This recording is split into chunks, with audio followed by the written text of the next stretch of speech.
बिस्मिल्लाहिर्रहमानिर्रहीम अस्सलाम वालेकुम। एक दफा का जिक्र है कि किसी गांव में एक किसान के घर बाहर तीन परदेसी बूढ़े मर्द आराम की गार से बैठे आपस में गुफ्तगू कर रहे थे। किसान की बीवी ने तीन परदेसी अफराद को देखा तो उसके दिल में आया, ये तीनों लंबे सफर से आए लगते हैं और भूखे होंगे। चुनाचा वो उन्हें खाने की दावत देने लगी।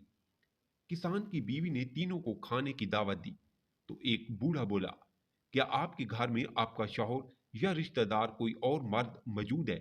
किसान की बीवी बोली, मेरा शौहर खेतों में हल चलाने गया है और वो शाम को वापस लौटेगा। बूढ़े ने औरत की बात सुनकर जवाब दिया, फिर हम आपके घर खाना खाने नहीं आ सकते, क्योंकि हम सिर्फ उसी घर में खाना खाने जाते हैं जहां कोई मर्द मौजूद हो। बूढ़े के जवाब पर किसान की बीवी वापस घर लौट आई और अपने रोजमर्रा के कामों में मशगूल हो गई। शाम को किसान खेतों से वापस लौटा तो उसने तीनों बूढ़ों को घर के करीब बैठा पाया।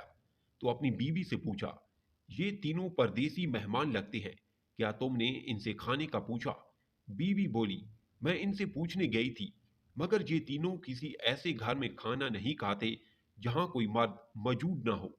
ये सुनकर किसान बोला, तुम इनको दोबारा दावत दो और बताओ कि मेरा शौहर वापस लौट आया है। किसान की बीवी दोबारा तीनों के पास गई और बोली कि घर में मेरा शौहर लौट आया है, अब आप तशरीफ ले आएं और खाने पर हमारे मेहमान बने, इससे हमें बहुत खुशी होगी।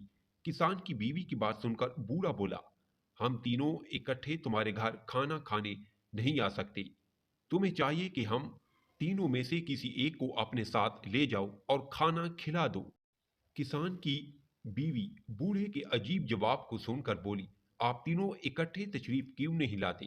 इस बात पर बूढ़े ने जवाब दिया, हम तीनों में से कोई एक जहां मौजूद हो, बाकी दोनों वहां से चले जाते हैं। फिर अपने एक साथ की तरफ इशारा किया और बोला, ये दौलत है और ये जिस घर में जाता है वहां के अफराद को दौलत की रेल फेल हो जाती है। फिर दूसरे साथ की तरफ इशारा करके बोला, ये फतेह है और ये जिस घर में जाए उस घर के अपराध हर मैदान में कामयाब हो जाते हैं। और फिर बोला, मैं मोहब्बत हूं, मैं जहां चला जाऊं वहां के मकीनों के दिल मोहब्बत से लबरेज हो जाते हैं। इसलिए तुम घर जाओ और मशवरा करो कि तुम्हें हम में से किसकी जरूरत है।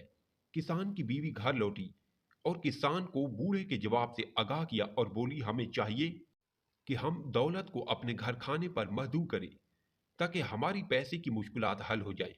ये सुनकर किसान बोला, हमें पैसे से ज्यादा कामयाबी की जरूरत है, इसलिए हमें फतेह को अपने घर बुलाना चाहिए। किसान की बेटी जो करीब बैठी दोनों की गुफ्तगू सुन रही थी बोली, अगर हम मोहब्बत को अपने घर बुलाएं तो वो हमारे दिलों में इतना एतमीनान भर देगा कि हम दौलत और कामयाबी की परवाह नहीं रहेगी। दोनों मियाँ बीवी बेटी की बात से मुतफिक हो गए और किसान की बीवी को भेजा कि मोहब्बत को बुला लाओ।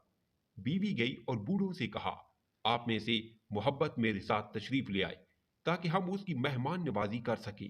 ये सुनकर खिताब करने वाला बूढ़ा उठा और किसान की बीवी के साथ चल पड़ा। जब वो किसान के घर के दरवाजे पर पहुंचा तो किसान की बीवी ने देखा कि बाकी दो बूढ़े भी पीछे ही चले आ रहे हैं। किसान की बीवी ने पूछा, आप तीनों तो इकट्ठे नहीं जाते, अब क्या हुआ कि आप तीनों इकट्ठे आ गए? आने वाले बूढ़ों ने जवाब दिया, फकत मोहब्बत हम में से एक ऐसा फर्द है जिसके बारे में हमें हुक्म है कि जहां मोहब्बत तन्हा जाए वहां उसके पीछे पीछे चले जाओ। अगर स्टोरी पसंद आई है तो लाइक और कमेंट करें। चैनल पर न्यू हैं तो सब्सक्राइब जरूर करें।